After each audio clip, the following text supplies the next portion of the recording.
All right, good afternoon, everyone. Thank you for joining us for the Monday, May 10th District Administrative Meeting, Meet and Confer negotiations.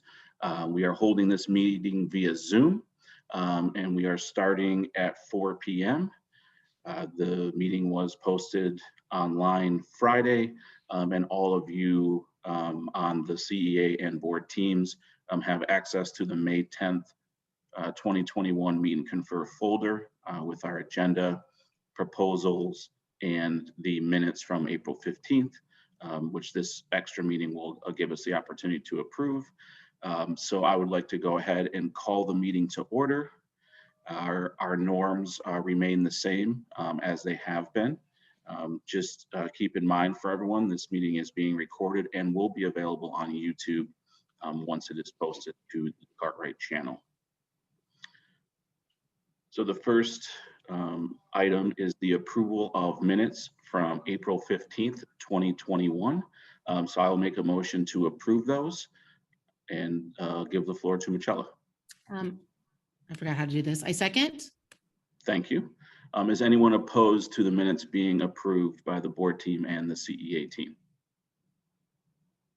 All right, well, thank you all. So the minutes are approved and they will be kept with the rest of the minutes from this year's process. Moving on to pending proposals. We have one pending proposal this evening to discuss, or this afternoon, which is the district board proposal one-time retention and incentive stipend for the 2021-22 school year. So if you would please go ahead and open that document so you can take a look at it in the folder. And you will notice that the page one is what I put in the folder as the board team representative. And then there is a second page, which is a counter to that, and I from CEA, and I will go through both of those to allow for questions and discussion. And then we will go from there as long as the CEA team is agreeable to that. Yes. All right, thank you. So the first page is District Administration Board Team proposal for a one-time retention and incentive stipend for the 21-22 school year. So the original agreement that CEA and the board team came to was prior to an executive order referencing masks and some different mitigation strategies. So we've been asked to continue discussing this as a collaborative meet and confer meeting. So the board team proposal is that all employees that agreed to return for the 21-22 school year receive a one-time retention stipend that will only be paid for returning for the 21-22 school year. The amounts for that would be $1,000 for full-time employees and $500 for part-time employees. If an employee shows or has shown proof of being fully vaccinated for COVID-19 by July 29th, 2021, the employee would receive an additional incentive stipend. The amounts will be $500 for full-time and $250 for part-time. The retention and incentive stipends would be paid at one time in November of 2021. So that is the board team proposal. Going down to the counter proposal, the first section is the same, and please, Michela, let me know if I misspeak on any of this of what you were writing in here. So then the next part of the change would be $1,250 for all full-time employees and $500 for part-time.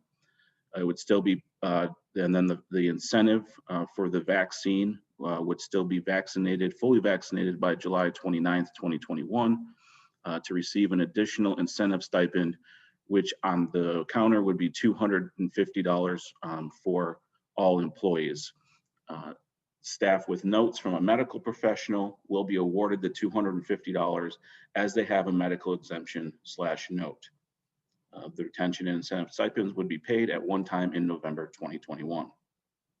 So just to address the one part first, the staff with notes from a medical professional, that language, I can definitely agree that if it's an approved medical exemption, with a note from a doctor that the incentive portion of the incentive stipend could be paid to all employees that fit into that category.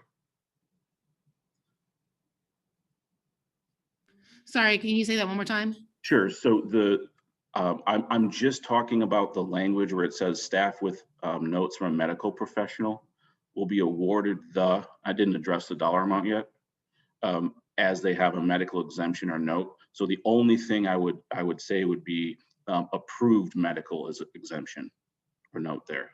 So Yes. I'm just going to type that on here, approved, not in caps, that's not necessary. So go ahead, Michelle. Can you give an example of an unapproved? No, that's not the word I want. Unapproved. I can't really give a direct example because any sort of medical exemption is case by case basis. If I don't want to treat any medical condition with more merit or less merit. If a medical doctor is saying because of condition A, the COVID-19 vaccine would have an adverse effect, or this patient intends to receive the COVID-19 vaccine, however, is undergoing treatment for ABC. Once treatment is over, the patient will be receiving the vaccine.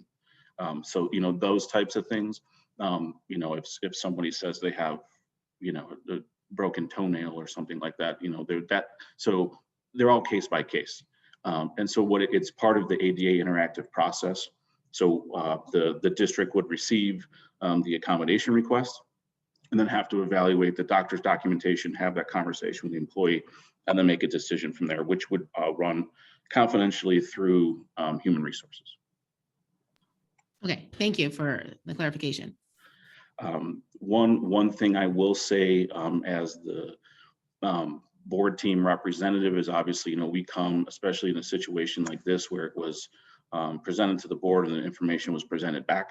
I'm not allowed, because it was an executive session, I can't go into the details of that discussion, but I can share that the parameters of the dollar amounts are very tight. So here's No, and absolutely. I mean, Chair, yes. It's the effort to get the vaccine is the same for both part-time and full-time. The driving to get it. So that's where we saw the moving of the funds, not away from, but back into the retention stipend, because again, as a part-time employer or as a full-time employer, getting that vaccination was the same exact effort. Well, and I think I see what you're saying. So part of it is when we say part-time employee, we're referring to any part-time employee. So that doesn't mean half-time employee. So some people work 3, 4, 5 hours for the district, and then obviously full-time employees are working, that 30 plus hours per week that they're considered full-time. So that was where the distinction came from. I do understand that the effort is the same, but it's pretty kind of, I don't want to say kind of, it's pretty firm on wanting it to be delineated in the way that it is, to be able to provide it in this way with the split of retention stipend and then incentive stipend. And part of it too is again, I think we're all aware of the amount of interaction time directly with students is quite different in a lot of the full-time roles. And I'm specifically talking about those that are interacting all of the time, all day long with students, because the main goal of the vaccine and having that as an incentive is to continue keeping everyone safe, as we've seen increases in our percentages locally, as well as in other areas of the state. If you can allow me to do it's my favorite one, a quick caucus with my folks. So Yes. I know that we're gonna log off of this one from my folks and log into mine. Okay, I will stop recording, and then when you're all back in here, I will start recording again. Okay, thank you. Thank you. So it is now 4:31 p.m. And the CEA team has returned from their approved caucus. So I will turn the floor over to Ms. Michelle Stevens. So I'm actually going to turn the floor over to Shelley because she wants to share a little bit of information and then go from there. Sounds good. Hi, everybody. So as I was looking at, as we were looking and discussing the proposal, the amounts that we were looking at, even with the adjusted amounts, I know they're pretty tight. You had mentioned, Tom, as far as that $1,000 and the differentiation between those two. And the amounts that we were looking at, the reasoning for going to that 250 is, I know people would rather be rewarded for their dedication to the district rather than getting money for a voluntary vaccine. You know, I, as a full-time employee, I may be with students more, but I am just as dedicated, and a part-time employee is just as dedicated as I might be, even if it's for a different amount of time. And I also know that, you know, we all understand the importance of being vaccinated, and my vaccine as a full-time employee is no more important than a part-time employee, no matter how much time they're spending with students or spending on school grounds. For us, a vaccine is a vaccine, and for us, our reward for being in the district and the dedication we have for our students and towards the district, we find more value in that, and would rather see more value in that than be rewarded for that vaccination. So I will go ahead and turn it back over to Michelle.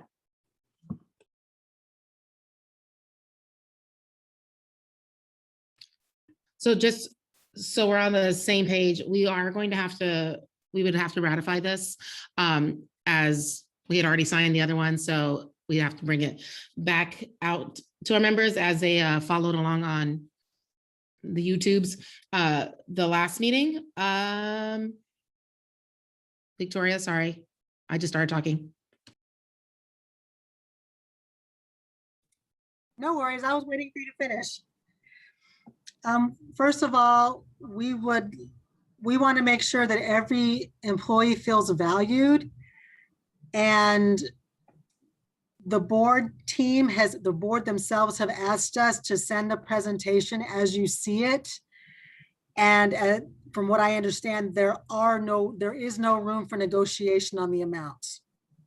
So from what I understand, it's either we can accept the $1,000 and the $1,000 original that's on the board proposal, or we can just leave it and not do anything at all. But that's not to say that, I mean, the board really worked hard. Excuse me. They took several scenarios, talked amongst themselves back and forth. I can't share the details of the conversations, but they did a lot of work on this on their own. So it would be inappropriate to make a counter to their proposal.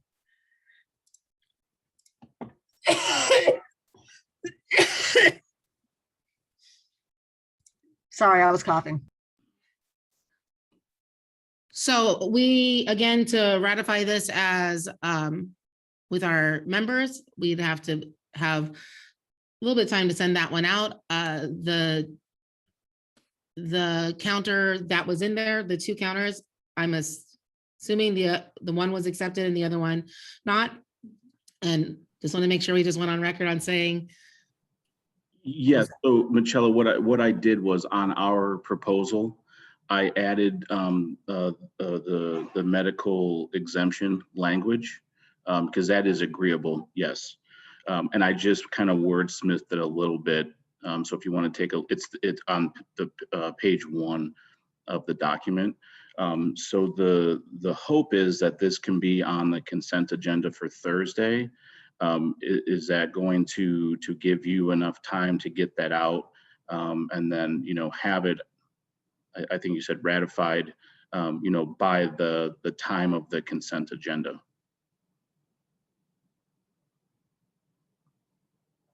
I'm going to out loud ask our IT guy that we share if that is a possibility. And just keep in mind, otherwise we're talking about June 3rd. So then people would be scrambling if they didn't act on the vaccine portion of that, just Okay. because of timing. Wait, what? I will text the IT guy. Give me 1 second. Oh, there he is. He's there, yes. I'm here. Can you repeat what your question or your request again? So the question was we have a board meeting on this Thursday, May 13th. So the governing board would like this on the consent agenda for that meeting because the next board meeting is on June 3rd. So that puts it in a time crunch for those that are then deciding to get the vaccine at that point by the deadline. So I was just asking if we added it to the consent agenda, would there be enough time for CA to send it out this evening or in the morning or whatever, however you do that, and then have it, one way or the other by essentially 5 o'clock on Thursday. I mean, it's going to be a very tight crunch to, get all of our members to ratify on this before that Thursday. But I think we can make it work. I mean, if we can just send something out today and let our members know, it might be possible we can get you an answer right before the board meeting.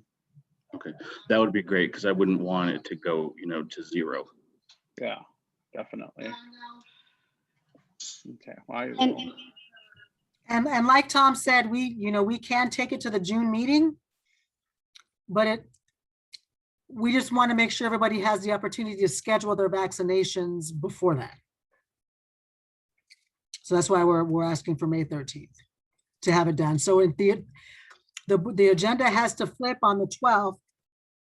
So we would have to have the response no later than 9 o'clock on the 12th, day after tomorrow. yeah, I think we can make that work. Shelley, go ahead. I just wanted to clarify one portion of the proposal. When we talked about adding that note documentation from a medical professional, now a full-time employee that has that note will be receiving the money the same as if someone had gotten the vaccine, so that $500, and the part-time would be receiving the $250. Is that correct? That is correct. And that's why I changed the wording to just say, will be awarded the incentive stipend if there is an approved medical exemption that went through the process of accommodation request, review, and approval. But yes, it would be the full amount for either one, yes. Okay. All right, All great. right. So Michelle, since we're doing this on Zoom again, on page 1, I will take care of submitting it as before. But if on page 1, if you could just type your name and via Zoom and the date on your side there. And it's a Word document, so that line will move. You can just, if you can see me highlighting it and then start typing, because then it won't go to the next line. Oops. No, you're good. I can Okay. move over.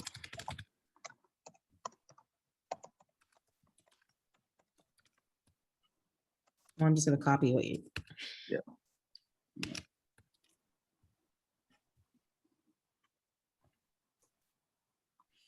Just trying to get your tent over there. It's because of this. It's going to remove this part of the line, so it allows me to move it over just a little bit. All right, perfect. All right, well, that will automatically save, and I will submit that for the consent agenda, so it will be attached to the board meeting, and then go from there. Going back, so thank you all for the discussion on that one.